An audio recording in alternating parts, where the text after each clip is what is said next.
Hello everyone, Richard here. I wanted to show my second attempt at Saint Nazaire. I found that the scenario was a lot easier if I made one change, and that was switching the position of my Pioneer with Wernsberger, and all of a sudden the scenario was really not hard to hold together. And the other thing is these paratroopers that land are so busy destroying everything down here, they never swing around.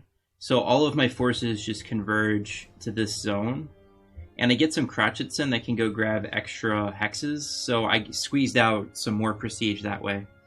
So there's not really a whole lot to say on this map. It's not complicated to get the marginal. Not as complicated as what I showed on my first attempt. You just want Wernsberger up front, because that high initiative is helpful.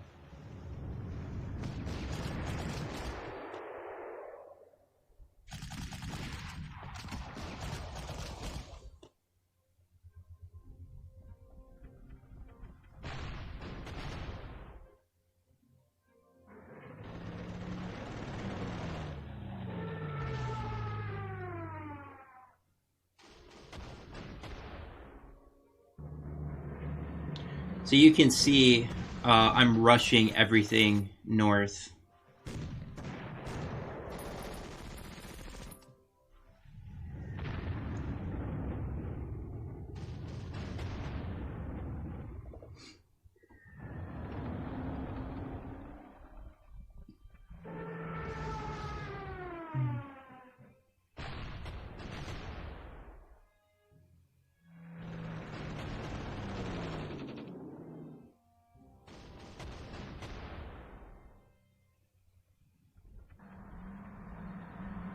I'm exploiting my movement heroes to retreat safely as well. So you can see I'm starting to build my wall.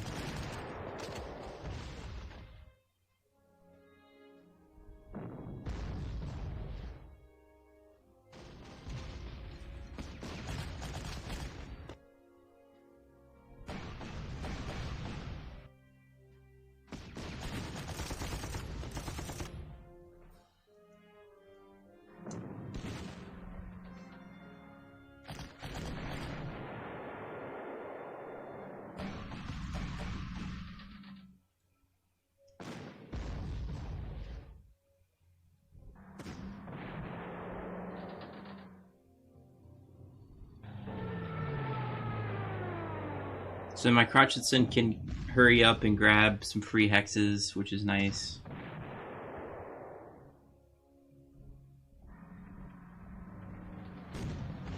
I switched my 88 to anti-tank because the Air Force is not a problem. And it guards my flank. So I can't be outflanked right now.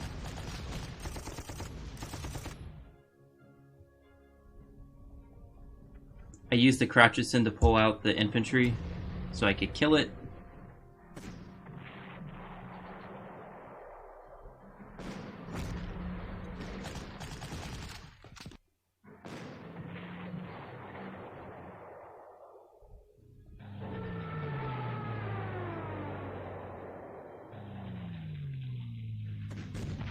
Then I introduce air defenses again. And the Crotchetson are really good at absorbing blows for me when the armor moves forward.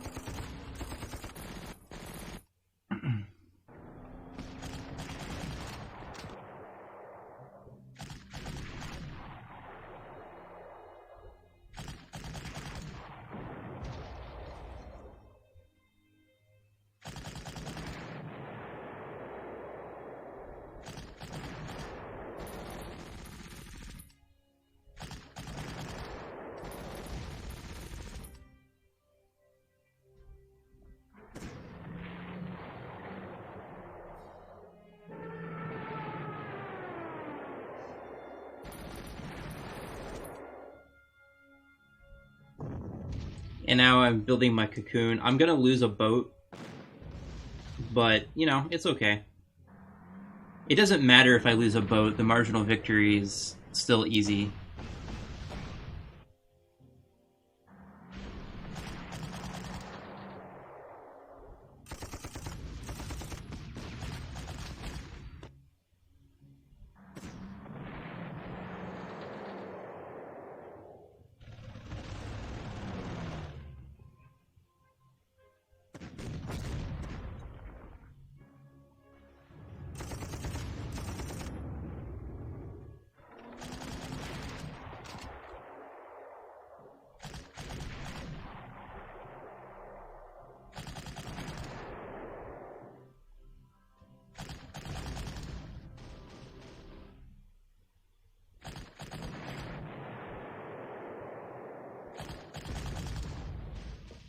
It's hilarious. These paratroopers are so busy destroying stuff I don't care about that I can ignore them completely.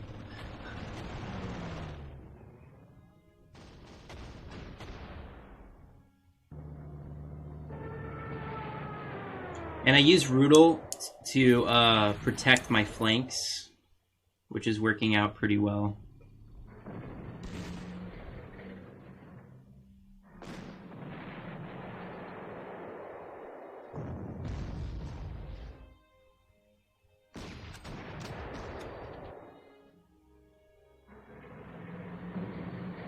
That's my defense +3 tank. So now I can break the artillery.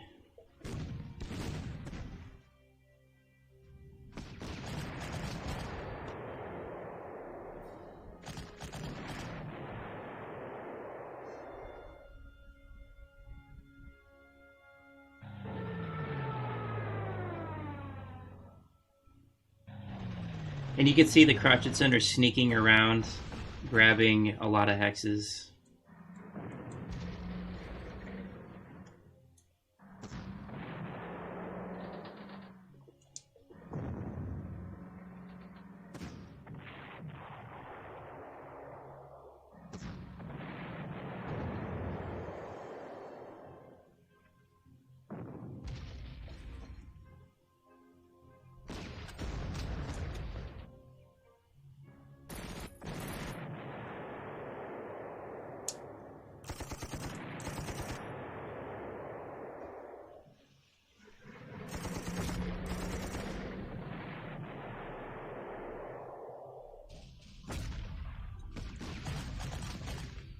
And then obviously the anti-aircraft gun is sacrificed to protect.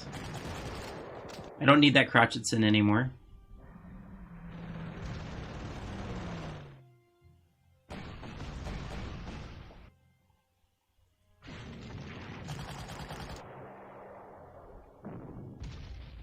I'm actually getting some extra kills in here.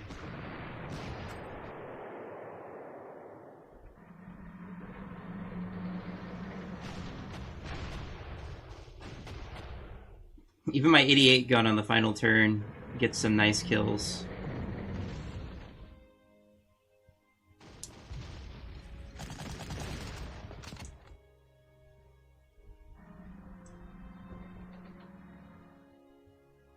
HMS Campbelltown has exploded.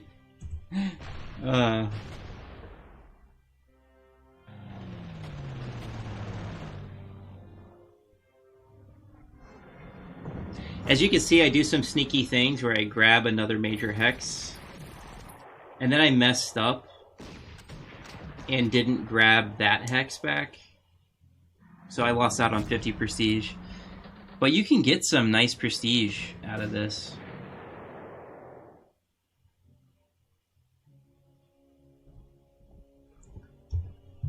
So, you know, 1, 2, 3,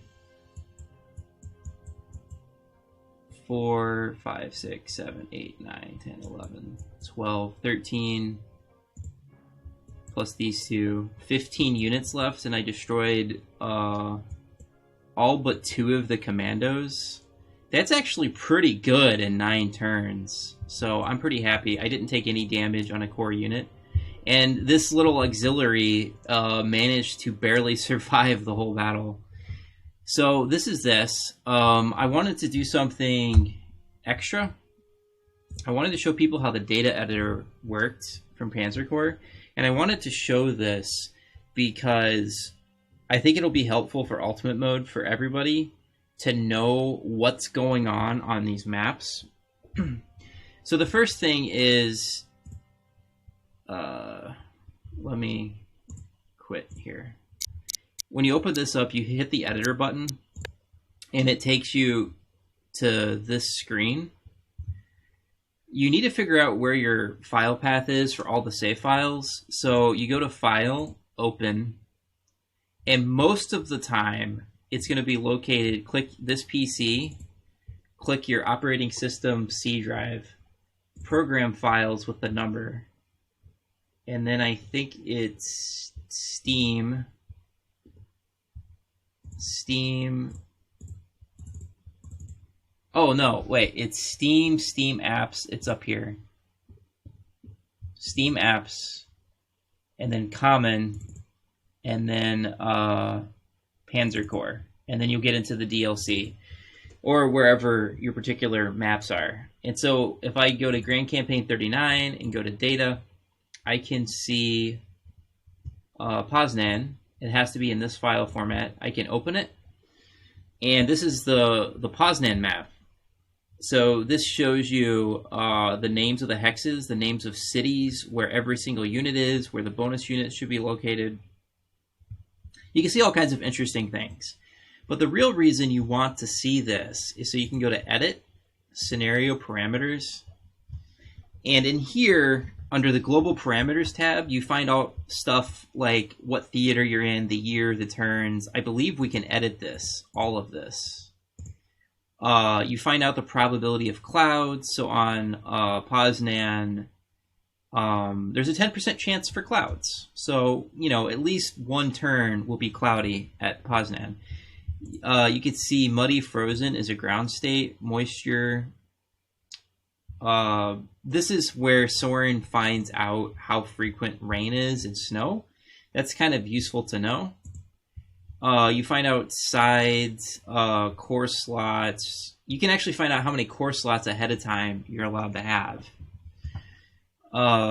There's all kinds of stuff in here. Nations, transports you're allowed to have. This shows you how many trains you can use at once, which is interesting.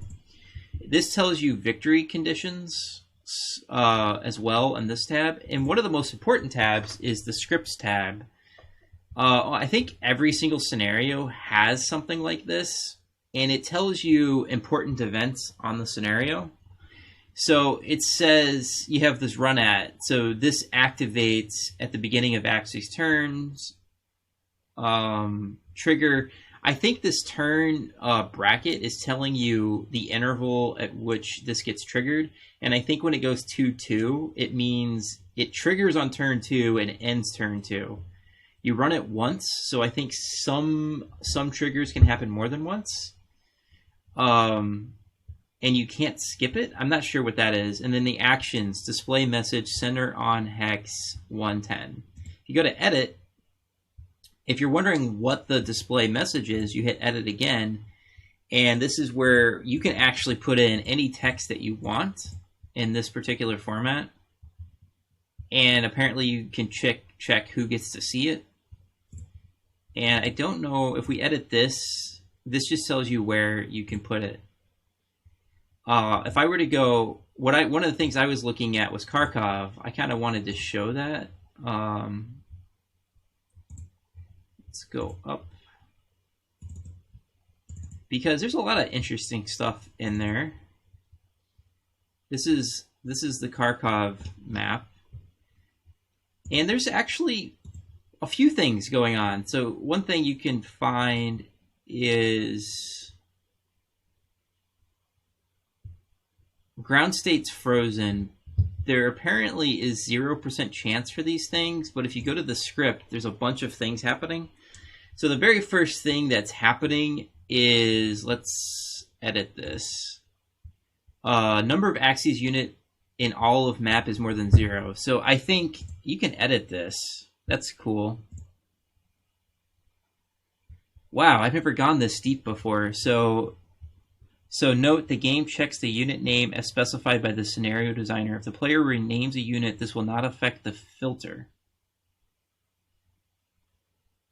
Someone will have to explain to me if naming units is changing triggers. That would be an unexpected thing. So what happens here is set AI behavior of allies, all units in zone 1 to attacker. If I edit this, okay.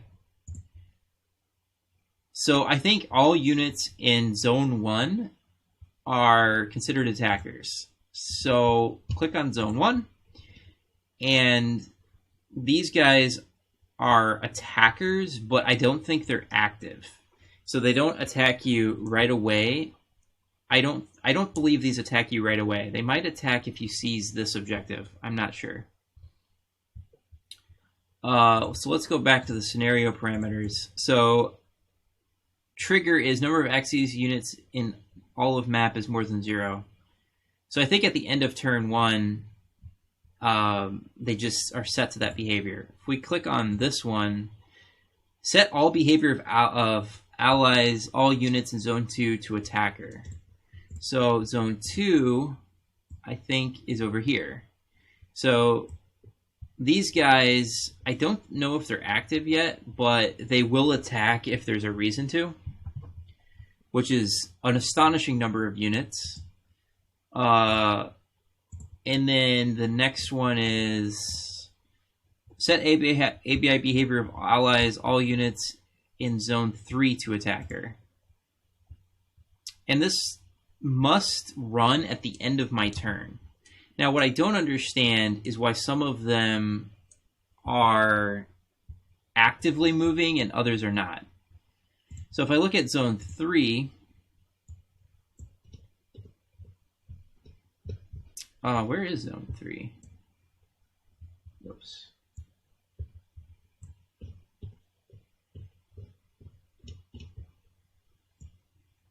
Uh-oh, where is zone 3? This is such a huge map.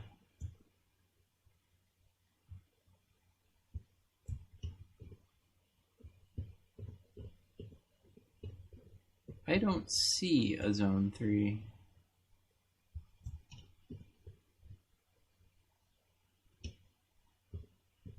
Huh. So there's supposed to be a zone 3 that's activated. And then if we go to this is interesting. So it says at the beginning, before the end of your turn, there's a 0% chance for rain and all that. But after turn 1, it's 50% chance for cloudy, 14% chance for snow. So there's a 29% chance to have some unpleasant weather. So that's interesting. End of turn 10, which I think this starts at turn 10. That's what that means.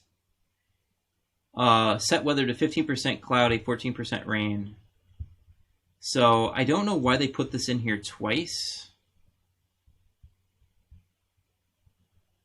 That doesn't make any sense to me because it's exactly, it looks exactly the same. Oh, it changed. It went from 14% chance of snow over the first 9 turns, and then 15% chance or 14% chance for rain. That's interesting. And then let's look at this one. Number of axes flag in zone 5 is more than 0. So if I've captured any flag in zone 5, this activates. AI behavior of allies, all units in zone 6 to attacker. Okay, so let's figure out zone 5 and zone 6. So zone 5 is here. So if I take any of these, zone 6 units activate. So these guys from up north. So that's like 6 T-34s activate if any of this is taken. I believe that means they will not activate if none of this is taken. So what's interesting about that is you don't need to take this for a marginal victory. So if you just skip this area, these 6, whoa. These 6, that was not my intention. So apparently right click puts the zone number and left click undoes it. So those 6 tanks will not activate if I don't take these flags. See, that's useful to know. Let's look at this one. If the number of axes flags in zone 7 is more than 0, set AI behavior of allies of all units in zone 8 to attacker. So where is zone 7?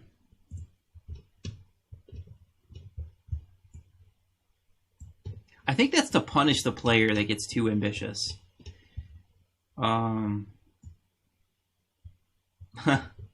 If you cross the river and take any of these hexes, Is it zone 8 they said, or zone, hang on. 8. It's zone 8. So we got to figure out where zone 8 is. These 7 T-34s will activate. So there's something like, let's see here. I think there's something like 14 tanks that don't have to activate if you're not stupid. And I think the scenario designers put that in there to prevent certain crazy things from happening.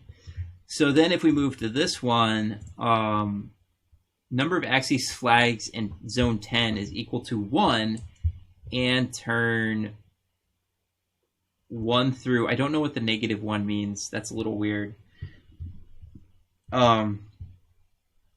Then center on hex this message. And the message is, looks like you found one of the Soviet officers. The number of Axis flags in zone 10 is equal to 1.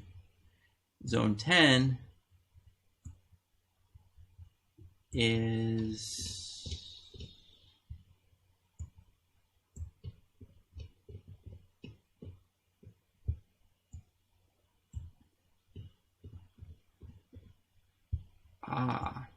here.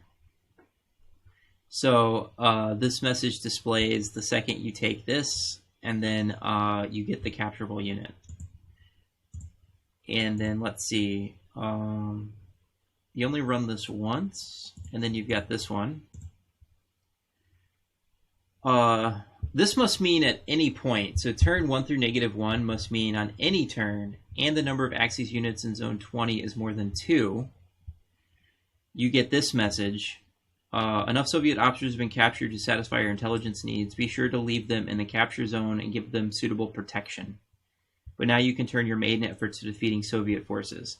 So zone 20, you need 2 Axis units in zone 20. Where that is,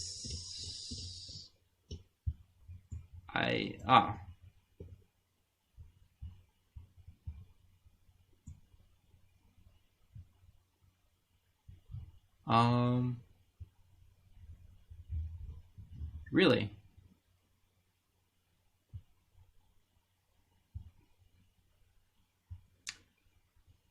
So like at the very beginning? But we always have 2 units there at the very beginning. I wonder what this turn 1 to -1 means.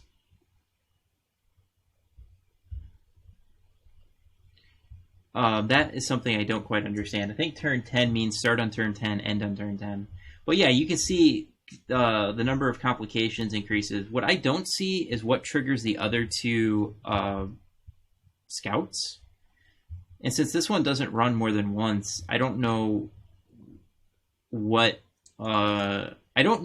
would cause the other 2 scouts to trigger. That doesn't seem like it's in here. But this is so cool.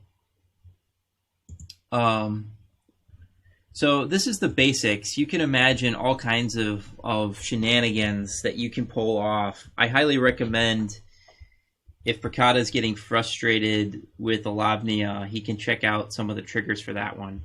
So that's where that stuff is. Anything else? Map strings just tells you what the labels are, and you can see statistics, I think. So you can see Axis total units, the cost. I think that's the default if you just play the scenario green. And it tells you some other things, primaries, and then options. I don't even remember what's in here. But yeah, you can also create your own hexes. You can edit these maps. You can edit the text. You can add your own triggers. I'm not a coder, so I'm not a game designer, but I think if I was working with someone that really knew what they were doing, we could make some interesting maps. It's interesting at Kharkov, I see 1, 2, 3, 4, 5, 6.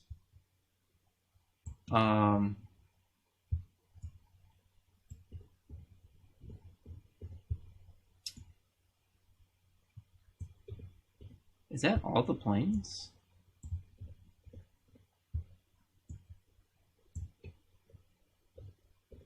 1, 2, 3.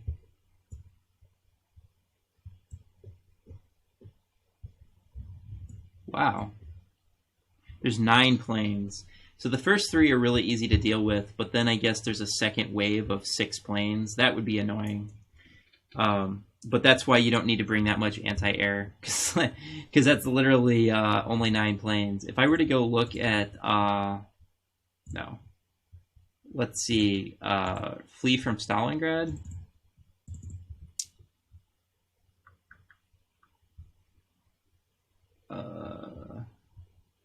Escape from Stalingrad.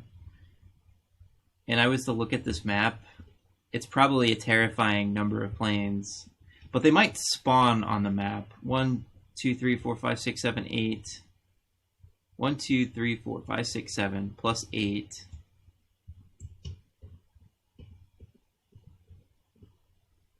9, 10, 11, 12. 13, 14, 15.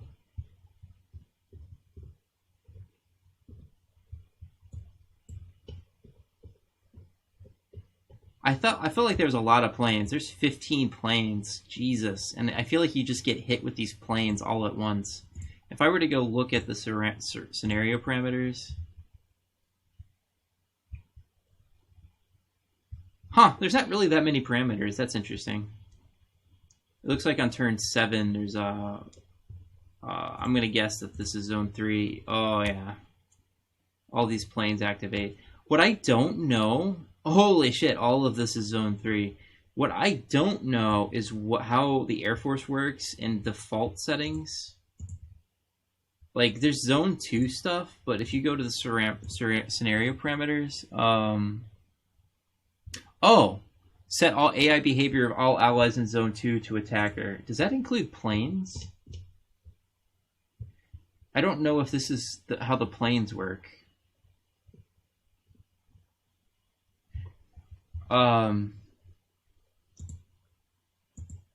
What is this?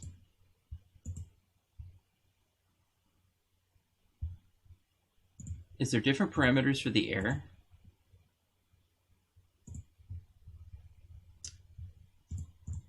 Global parameters, 25% chance of cloudy weather. That's interesting. What I don't know is what's happening with units that don't have this zone over them. So I would have to probably go into the files to figure out if there's like a default status. Like if you don't have a zone condition on yourself, does that just mean you're going to attack? It might just mean you're going to attack. And then if you have a zone over it, you only attack when the trigger is activated. That would be useful to know. Is there even a zone 1 on this map? Huh.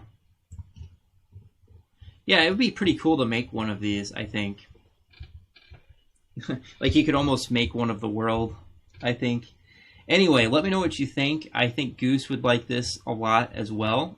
It will help him on Leningrad. I could quickly pull that up for him. Because he sometimes is afraid of technology, but I think he's smart enough to figure this out. Leningrad, if he's interested, the parameters are here. Take a screenshot. Apparently zoned 1, 2, and 4. And those are the conditions that we can see. This is the unit placement. There are these hidden units. That's hilarious. I bet that's how people found them. And you can't use them either.